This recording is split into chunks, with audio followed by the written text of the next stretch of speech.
Welcome to Wall Street Week, the show of record for long-term investing. I'm Gary Kaminsky. And I am Trish Regan. The markets continue to react to Donald Trump, and also they're digesting the November jobs report. The U.S. economy adding 178,000 jobs last month, while the unemployment rate ticked down to 4.6%.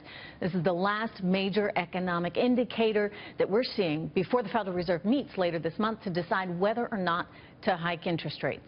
Zor Capital Managing Director Joe Fahmy and Citibank Chief U.S. Equity Strategist Tobias Levkovich joining us now. Joe, you thought Trump would win the election, and you thought the markets would go up. Yeah. What now? Well, I think we're starting a new bull market. I think that the market has been in a consolidation for about 12 or 18 months, and we're just moving to new highs. So even though the S&P hasn't corrected by the definition of 20%, beneath the surface, a lot of stocks and sectors got decimated over the last 18 months. Biotech was down 40%, energy down 50%, small and mid caps. And now we are just coming out of that, and I think in anticipation of better economics, an economic boom ahead, I think we're heading into a new bull market. Well, you say anticipation of better economic data. Yeah. The actual numbers are $1.7 trillion has come out of global bond funds in terms of market value since the election, and $685 billion global equities.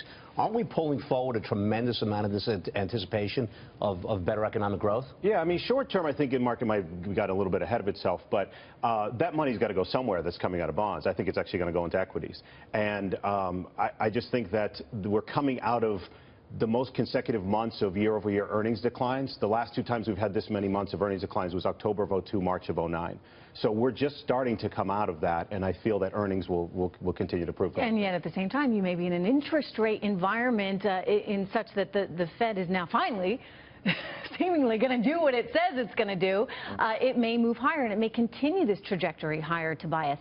So in light of a higher interest rate environment, how should people be thinking about equities? How should they be thinking about fixed income? So I think there's a tendency to believe that all of this market movement has been about the Fed providing liquidity to markets, and I think that's pretty short-sighted.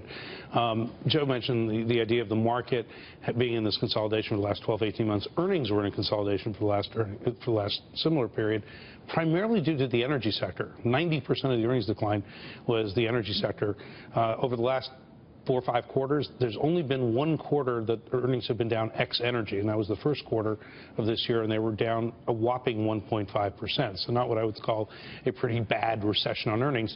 So the key is earnings historically. The Fed can raise rates and markets go up until the Fed raises rates enough to start threatening those earnings. Right. And that's the issue. So is this an opportunity in that for the first time maybe we can actually see the market moving higher based on these economic fundamentals of the core sort of foundation of the economy, as opposed to, say, earnings creation via tools that the Fed has provided? In other words, cheap money, therefore enabling some of these companies to go out, acquire others, and immediately be accretive to earnings.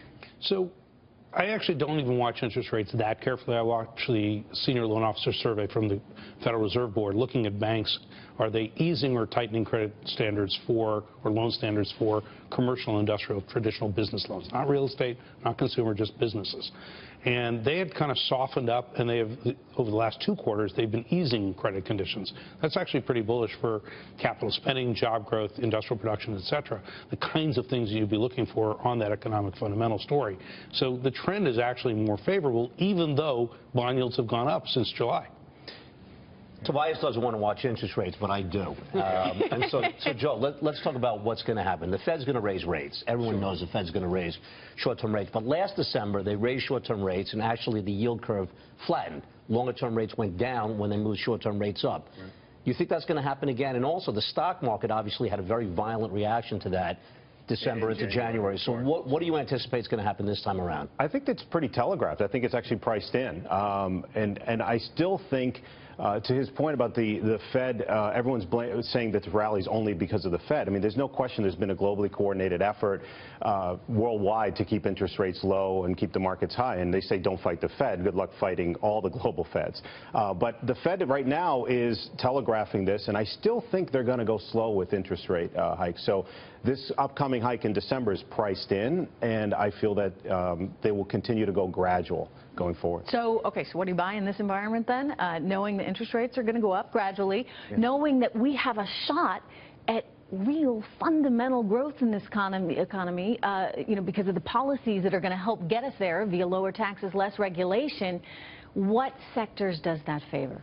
Financials, of course, is the first, and you saw that with, I almost describe it as a violent move with the financials, and they were firming up ahead of the election. But as the interest rates go up, it's obviously going to be beneficial to not only the big center banks, but the regional banks as well, which have had, the entire sector went up about 10 or 20% in a short period of time as they anticipate, as you said, easier lending and lending and credit and so forth. But you're also expecting, as you say, the net interest margin, so viewers understand. You expect that the banks, as the yield curve steepens, will make more money on their deposits. Sure, sure. Tobias, you like financials as well. Yeah, we do. What's probably really interesting, and you ask sectors, and we actually do it at the industry group levels. So we separate insurance from banks, for example, within financials, or we'll separate drillers from integrated oil companies and energy. But when you go through this, it's really interesting. Over the last 1 year, 5 years, 10 years, or 20 years, the single most important decision you would have to make was where are bond yields going. And that would have told you what to do with the sectors. You have a lot of clients at Citibank that own bonds, so we're going to take a quick break, and I want to know what you're telling those clients they should be thinking about the bonds. So guys, stay right there. Joe, Tobias, Wall Street Week, we'll be right back.